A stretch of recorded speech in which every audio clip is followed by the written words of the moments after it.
Hello बच्चों, चलिए प्रश्न को देखते हैं। प्रश्न है हमारे पास, निम्नलिखित से x और y के मान ज्ञात कीजिए। समीकरण है हमारे पास 3x माइनस 7 प्लस 2 गुणा आयोटा y बराबर minus 5y plus 5 plus x गुणा आयोटा। चलिए सर्वप्रथम हम प्रश्न के लिए मुख्य अवधारणा लिखते हैं। मुख्य अवधारणा, प्रश्न में हमें सम्मिश्र संख्या की दो समीकरण दे रखी है या एक समीकरण दे रखी है।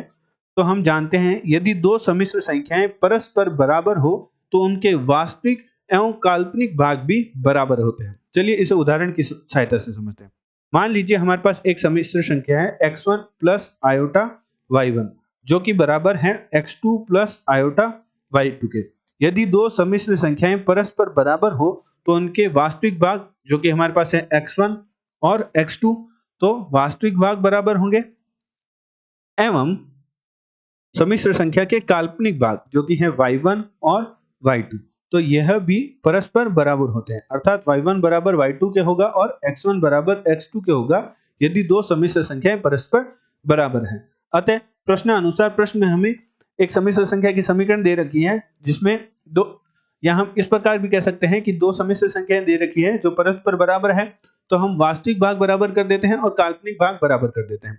तो सर्वप्रथम वास्तविक भाग को बराबर करते हैं जो कि हमारे पास है बाएं पक्ष से 3x माइनस 7 बराबर हमारे पास है 5y के, जिसे व्यवस्थित करके लिखें तो हमारे पास प्राप्त होगा 3x प्लस 5y बराबर 7 के। इसे हमने समीकरण 1 नाम दे दिया। अब काल्पनिक भाग को बराबर करते हैं तो काल्पनिक भाग बाएं पक्ष में हमारे पास है 2y बराबर हमारे पास होगा 5 प्लस x, दाएं भाग में 5 प्लस x है वह काल्पनिक भाग है। तो व्यवस्थित करके लिखते हैं तो हमारे पास समीकरण बन जाएगी x माइनस 2y बराबर माइनस 5 के। इसे हम समीकरण 2 नाम दे देते हैं। अब हमारे पास दो समीकरण प्राप्त हुई, दोनों समीकरण को हल करते हैं तथा x तथा y का मान ज्ञात करते हैं। तो समीकरण को हल करने के लिए हम समीकरण 2 में 3 की गुणा कर समीकरण 1 से घटा देते हैं। समीकरण 1 से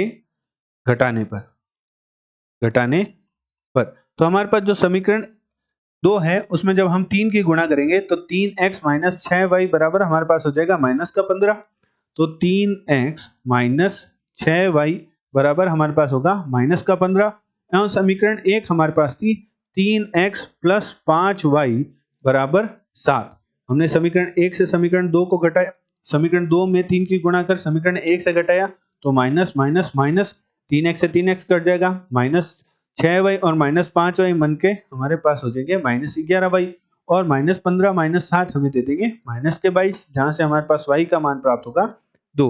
y का मान समीकरण 1 में रखते हैं। समीकरण 1 में रखकर